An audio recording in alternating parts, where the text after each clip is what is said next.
안녕하세요, 두두님. 안녕하세요, 조다씨님. 목요일 중요 부동산 키워드를 보겠습니다. 첫 번째는 다시 뉴 노멀 현실로 강달러 가속화, 1,400원 돌파. 그래서 통화금융시장의 변동성, 내수경제 먹구름 낄 수도. 네. 어제 트럼프가 네. 대통령으로 이제 당선이 되면서 네. 뭔가 이제 달러라든지 아니면 네. 내수경제 시장이 되게 안 좋아질 거다라는 우려가 네. 계속 이제 있었죠. 네. 그래서 이거 가지고 말들이 많은데 이걸 가지고 하면 안 되는 거를 보여드리겠습니다. 자, 경제학자 빙의에서 한국경제 미래에 대한 단상, 그리고 갑자기 국제정세 전문가 빙의에서 국제정세 단상 늘어놓기, 미국 정치 전문가 빙의에서 승패의 원인에 대한 분석 늘어놓기, 이런 짓거리 하면 안 되는데 제가 오늘 잠깐만 짧은 지식으로 해보겠습니다. 트럼프 아버지가 무슨 일을 하셨는지 아세요? 두현님? 아니요, 잘은 모르겠어요. 트럼프 아버지도 부동산 사업가였습니다. 아, 네. 트럼프도 뭘 했었죠? 트럼프도 부동산 사업을 했었죠. 그렇죠. 네. 부동산 사업하시던 분한테 중요한 게 뭘까요? 금리입니다, 금리. 네, 근데 트럼프가 됐다고 해서 뭐 트럼프 플레이션이니 뭐 금리가 올라가고 강달러가 유지될 거라고 이제 말들을 하는데 네. 트럼프 아저씨의 기조는 저금리의 약달러가 기조입니다. 네. 왜죠?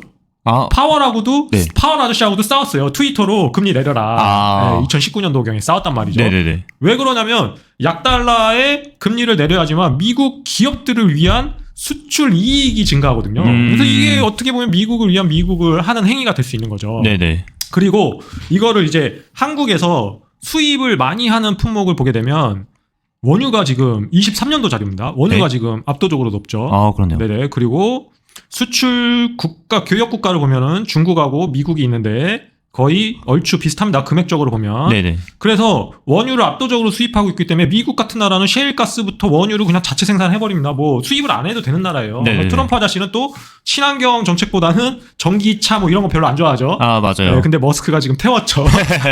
근데 전 정권에서 하던 거를 결국에는 지우려고 하는 습성들이 있어요. 새로 이제 정권을 잡게 되면. 네. 그렇게 되면은 이제 바이든 정책이었던 IRA를 이제 폐지하려는 모습을 보여주겠죠. 근데 이게 폐지를 할 수 없습니다.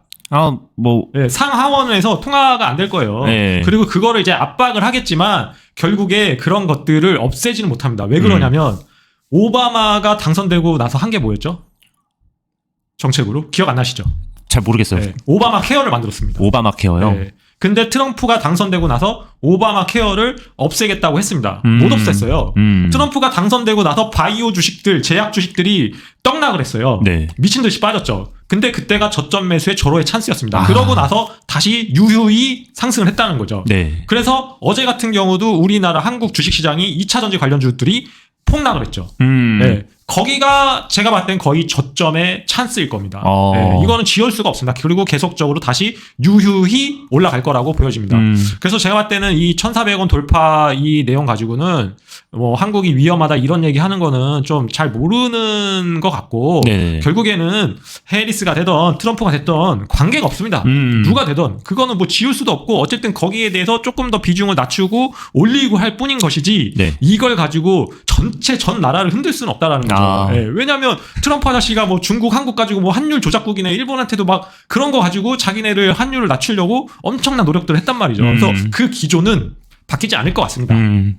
그리고 12월부터 디딤돌 대출 옥죄다. 이거는 뭐 나왔던 얘기니까 뭐 한다고 했었다가 안 한다고 했다가 이제 한 시행을 하기로 해서 네네. 지금 이제 수도권만 한도 줄여서 4천, 6천 타격을 받는다. 신생아 대출 요건은 대신에 완화해줬다. 네, 그래서 강남 3구 등은 영향 없어. 당연히 영향이 없겠죠. 이쪽 지역은 고소득자들이 그쵸. 하는 거기 때문에. 네. 그렇고 그린벨트 세 번째는 그린벨트 속도전. 이명박 2년, 윤석열 7년. 그래서 서리풀 주고 발표. 빨라야 7년 후 입주. 7년 더 걸릴 것 같습니다. 어제 네. 말씀하셨던 거 그대로 얘기가 나왔네요. 네, 속도전이라는 뉴스가 바로 튀어나왔죠.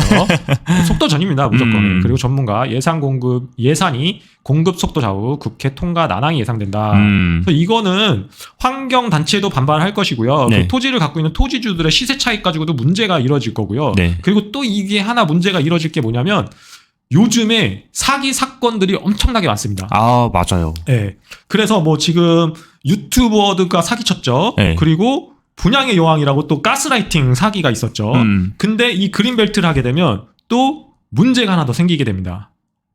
제가 기사를 보여드릴게요. 와, 2006년도 기사인데요. 2006년. 예, 와. 부동산 사기주의 이때가 그린벨트 부동산 사기였습니다. 그래서 네. 이거 입주권, 물딱지 그리고 이런 거를 막 전국 방방곡곡에 전단지로 막 광고를 붙이고 다녔어요. 아. 예, 강남에 입주권을 살 수 있다. 저렴한 가격에. 그럼 사람들이 이제 혹하게 되는 거죠. 아, 그쵸. 예, 그러면서 저게 이제 사기 사건들이 엄청나게 많았습니다.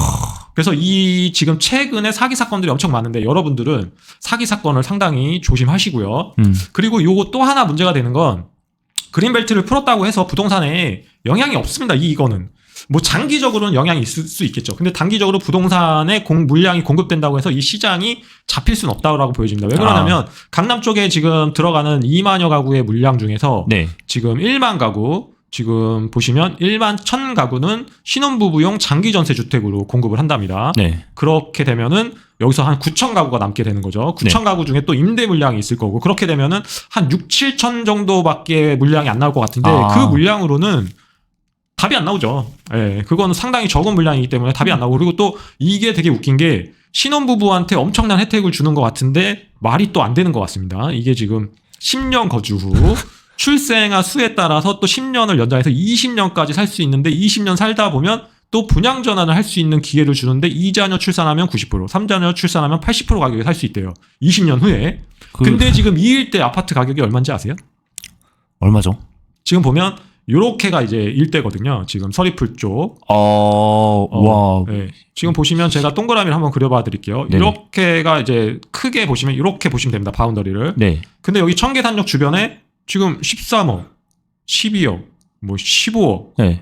18억 이래요. 그러면 15억짜리가 신혼부부가 들어가서 사는 게 말이 됩니까 일단?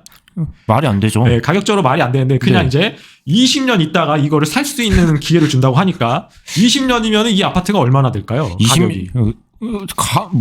감도 안 잡혀요. 그냥 진짜. 네. 단순하게 뭐 따따블이 아니라 그냥 따블만 잡아도 30억 아닙니까? 그쵸. 30억에 지금 80%면 24억이에요.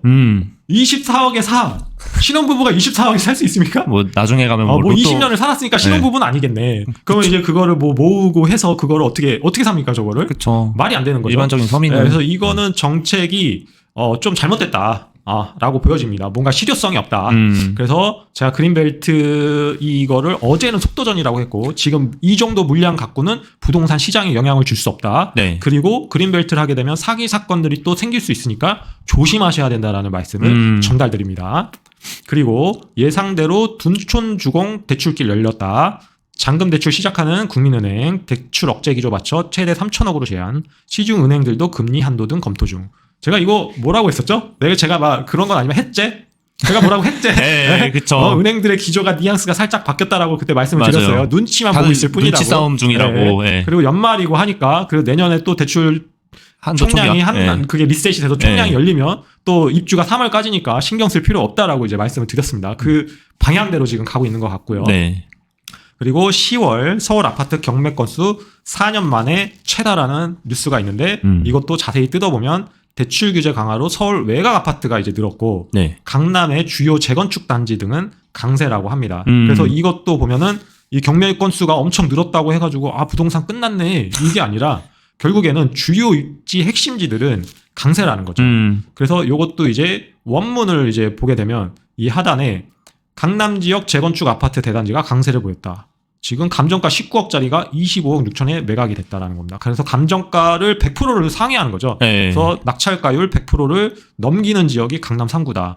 그래서 결국에는 양극화 현상은 계속적으로 벌어진다. 네. 경매에서까지도 양극화 네. 현상이 벌어질 네네네. 정도로. 그리고 오늘 또 저희 전현직 기자 출신 분이 올려주신 컬럼이 있는데요. 서울에 9평 6억 원대 아파트가 있다. 거짓말이야? 사실이야? 네, 그래서 이걸 보시면 이 지역별로 이제 좀 이제 가격이랑 그리고 입지에 대해서 자세하게 또 내용을 풀어주셨더라고요. 그래서 이 칼럼을 읽어보시면 강북 쪽에 내 집 장만에 관심이 있으신 분들은 상당히 좋은 내용입니다. 네, 보시면 좋을 것 같고요. 그리고 오늘은 여기까지 보겠습니다. 내일 만나요. 내일 뵙겠습니다.